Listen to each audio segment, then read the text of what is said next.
Great. So when you look at the consolidated financial statement, now this is, up till now, consolidation as a requirement was only mandatory for a listed company. Okay.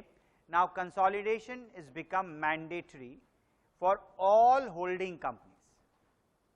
So if you have any subsidiary, if you have any joint venture, if you have any investment in a company where you own more than 20% stock, right, or in a partnership venture, let's say you are a company and you are a partner in another partnership venture, and then you have another associated enterprise with you where you have a joint control, in that sense, then consolidation requirements are applicable to you on a mandatory basis.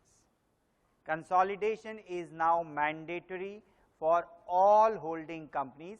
Only for the year 2014-15, there is a consolidation exemption for companies which do not have a subsidiary, but they only have joint venture or associate companies. Only for those companies we have an exemption for the year 2014-15, but for the year 2015-16 onward, those companies are also required to prepare consolidated financial statement. For the year 2014-15, there is a debate to say that whether I am required to do comparative previous year or not. If I am required to now do consolidated financial statement under Companies Act, and to our mind both views are acceptable, that you may decide to do comparative, you may decide not to do comparative in the year of change, which is 2014-15. But while you move to Ind AS, you are necessarily required to do comparative. Okay? There is no exception to the rule that you are not required to do consolidated comparative financial statement. So whenever we are talking about consolidated financial statement, you also need to present for the comparative period as well. So when do we consolidate a company? When do you consolidate another company? So what is the current accounting standard which deals with this? AS 21 is the one which provides us accounting guidance on, when should we consolidate other company, right? So what is AS 21 says? When should we consolidate?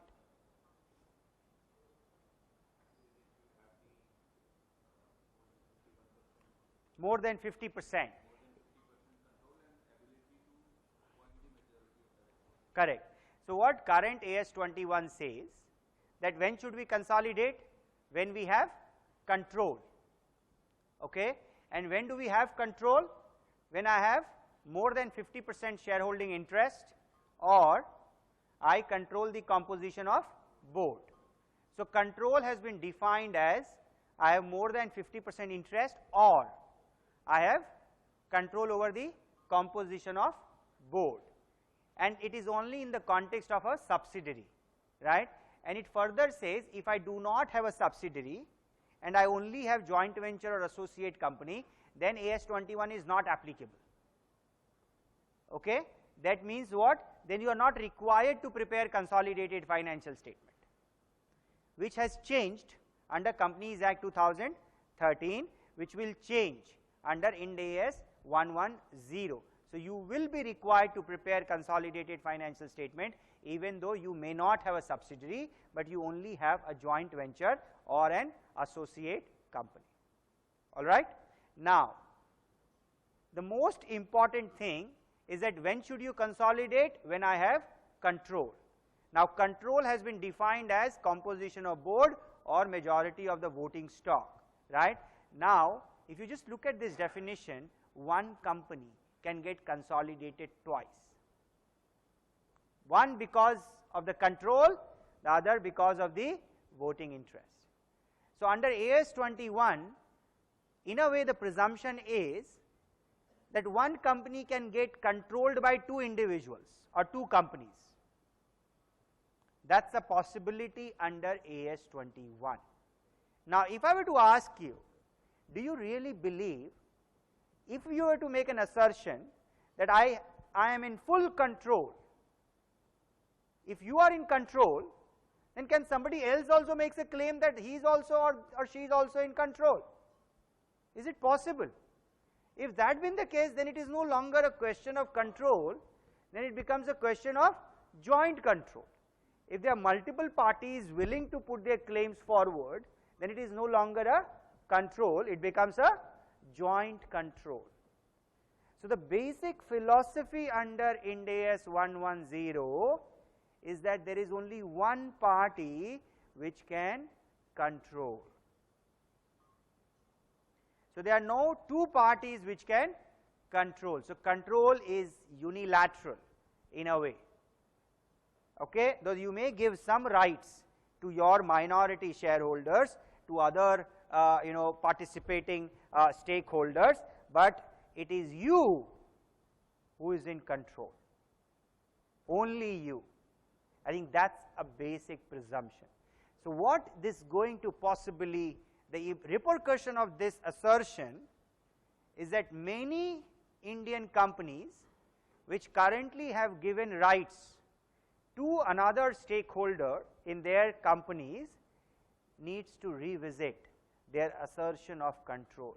Am I in control, or I need to go and ask for permission before I do the way I want to do business, before I get to decide what is it I want to do with this company? I need to seek permission from somebody else. And if that is the question, if that is the status, am I in control? Which question I don't need to ask today. I don't need to ask this question today, that if I have given a veto right, if there is another investor in my company, so long I have more than 50%, I am absolutely comfortable. Now that comfort zone is going to get challenged, and what is control, that has been looked at very differently under Ind AS 110. It is no longer a simple assertion that I control by voting interest. You may have 90% voting interest in a company, but it may so happen that you don't control that company. You may have only 10% stake in that company. It may so happen that you are the one who is in control, and hence you should consolidate that company, even if I only have 10% stake in that business. What it further goes to say, you may not have control in the company, but if you control a silo, let's say there is a division in that company, and that division is like operating like let's say L&T, for example, right? Now L&T is a very large company with multiple divisions, operate as a separate company within that overall company, right? Now if I have these silos, and is there an investor or is there another party which control that silo in such a manner, then that company may be required to consolidate that division as if that is my subsidiary. That's the presumption under Ind AS 110, which is very different than AS 21. So the way accounting is going to move in future is going to be substance driven accounting. It's not a form driven accounting. You have to go into the details to look at your rights and obligation under a shareholding agreement, and then make an assessment, do I control? And we will go through the definition of control, and it's a continuous assessment. There are a lot of varieties around de facto control. Do I have a de facto control? I don't control, but do I control? Okay, that's something assertion which I need to look at. Do I have potential voting rights? Okay, a lot of Indian companies have issued warrants, for example. They have issued convertible instruments, for example. Now some of these instruments you may not consider to determine whether I have more than majority voting interest today or not, because these are yet to be converted. Okay, but if these are yet to be converted, you currently don't consider them. But we all know, in substance, if I have a right to convert at or any point in time, then who is the boss? Is the guy who has the majority of the voting interest, either by way of exercising that right, or I have that much influence on the board. So all of that is what you will be required to consider as you look at Ind AS 110.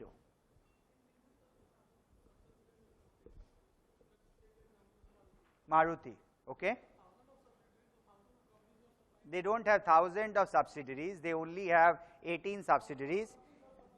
Yes, they have lot of joint ventures and they have lot of component suppliers, they have joint venture agreements, okay, or a joint venture arrangement where they have taken equity stake, and lot of places they have not taken equity stake, but they are just suppliers, exclusive suppliers, right? So we have different accounting standards to deal with them, right? So for a joint venture, of course you got to consider there is a standard which is Ind AS 111, which talks about joint venture accounting, okay, we need to consider that. Then there is a standard which is IFRIC 4, which talks about right to use. If I have an exclusive supplier, do I need to consolidate that supplier or not? There's a standard under leasing arrangement, okay, which I need to deal with and make an evaluation, in that sense. So that is something which I will have to do. So what's happening here is that this accounting framework is far more comprehensive than what we are used to under existing Indian GAAP. So it will aim to capture all varieties of business arrangements, okay, but business is always ahead of accounting. That's the reality of life, okay. So it's always a catch-up game is what accountants will play with the business, but the pace of that, or the race, the distance been narrowed down significantly compared to the way it exists today. That distance been narrowed down significantly, in that sense. Okay. Sir, excuse me, sir. Yes.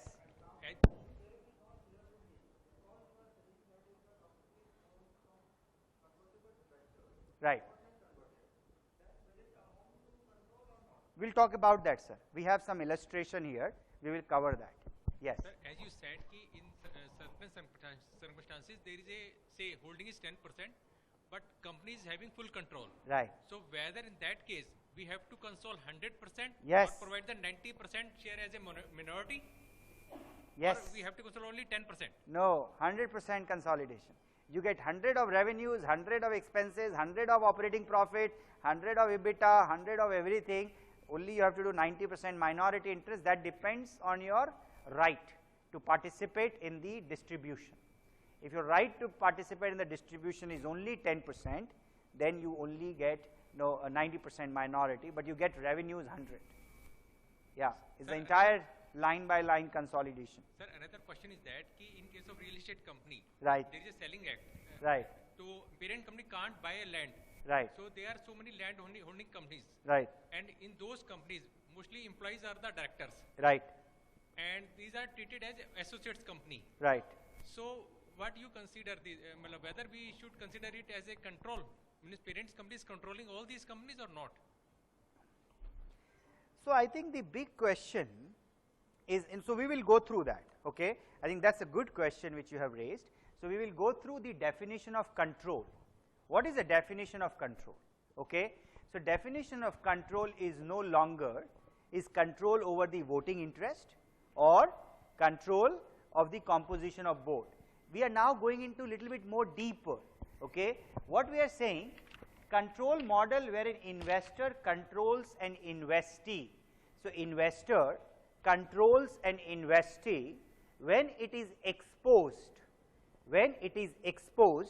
or have rights, when I am exposed or have rights to variable returns because of my involvement with the investee, okay. So I am exposed to rights, okay, I am exposed to variability because of my involvement in the investee, and I have the power to exercise those rights which can affect the return from the investee or which can affect the return on my investment. So there are 2-3 things we are talking here. I am exposed or I have a right to a return. How am I exposed? For example, if you have given a loan to a company.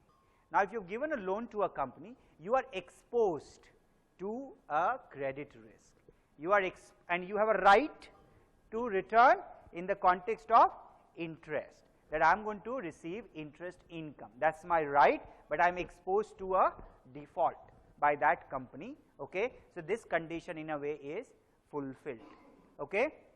I am exposed to variable return, and then because of my involvement with the investee, so I am involved with that investee in a way as I have power over that investee, okay, and I have the ability to exercise those. It is not only about having the power, I also have the ability. Okay. Let us say you got a lot of powers, but if it is to say that for everything you need to do, you got to take the government approval, and it is the government which will decide what you need to do. In that sense. So, even though you have power, you have no ability to exercise that power, because that has been driven by a regulatory affair, right. So, you have the power to exercise and has the ability to affect those returns through its power over the investee. So, there are multiple things. So, this is how the new definition of control. Exposed or has rights to variable return from its involvement with the investee and has the ability to affect those returns through its power over the investee. Yeah. Absolutely. No, the question is what is the quantification we are looking at? Okay, is it material? So, in that context, so let's say if I have decided to purchase 1000 shares of Reliance, okay, can I really make an assertion that I have power or control or things like that, because my exposure is very insignificant. They may be very significant from my scheme of things, but very insignificant from a company perspective. Okay, in that sense. Met. This will be met. Yes, I have given a guarantee. Now this is met. So you are involved with that company in any form or manner which can impact your return with that company. This condition is being met. Okay. Now the biggest is that now are you involved with the investee? Are you involved with the investee? That is where we need to debate. And because of your involvement, you can affect your return. Yes. Yes, and power.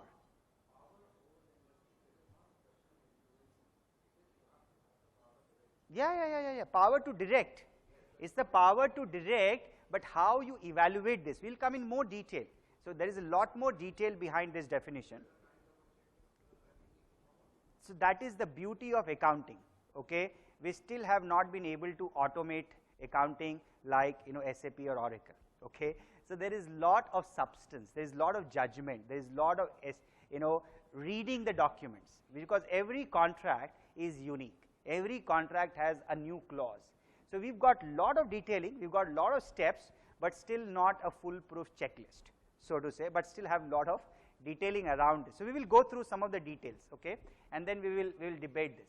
So an investor may still have power over an investee even when the investor does not have a majority of the voting right. This is to answer your question, where I have only 10%, I may still have power over the investee even though somebody else owns 90% of that investee in that sense. We also need to consider a silo, okay, or a division where I have power over that silo. I may not have power over the entire business in that sense. So I need to look at all of that. Now, so what is it? How do you assess control? So control has three important parts as what we talked about, the same definition. So we are talking about three important things: is power over the investee, okay, exposure or rights to variable return. So first is the power. Do I have power over the investee, and how do I establish power? We will come to that as well.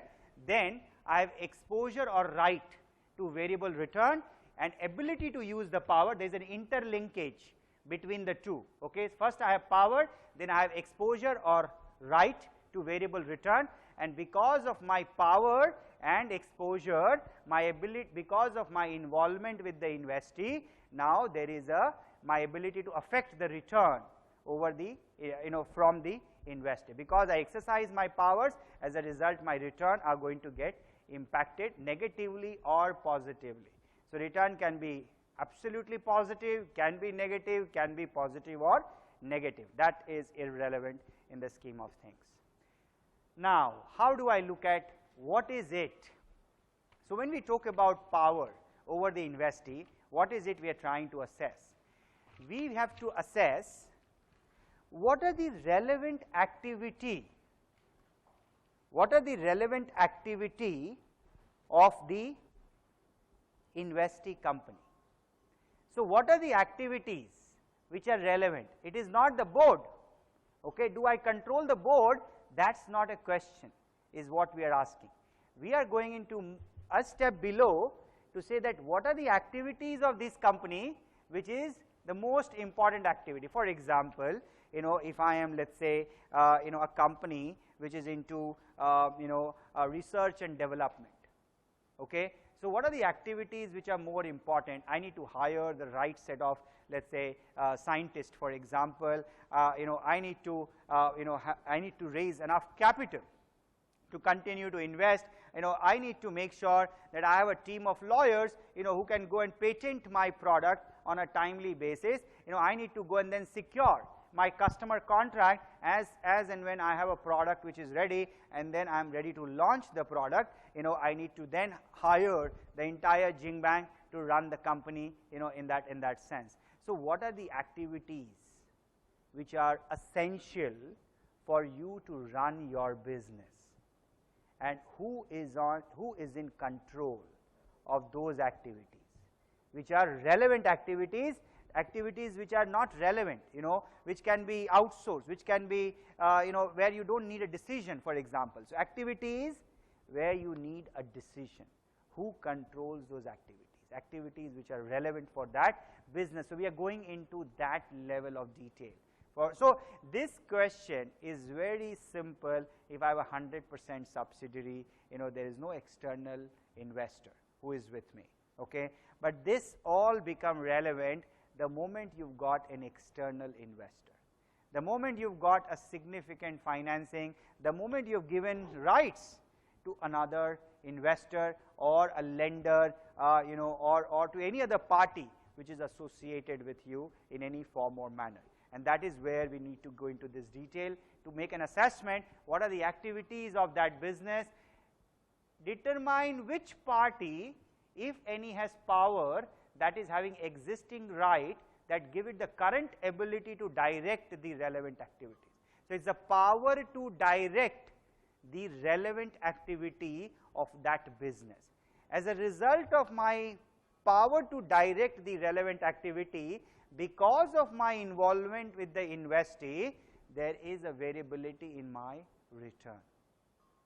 So, that is how you have to make an assessment of control. It is a continuous assessment. You need to look at the purpose and design of that SPV, so to say, special purpose vehicle, and then do this evaluation that what are the relevant activities of that SPV, who has the current power to direct those activities of the investee. Because I have the power, it impacts the variability of my return, with that investee. Just because I am the CEO of that business, I have the power to direct all the relevant activity of that business. That does not mean that I need to start consolidating. So, I also need to have exposure to or right to return. Yes, yes, yes, yes, yes, MMS is not sufficient. Yes, okay.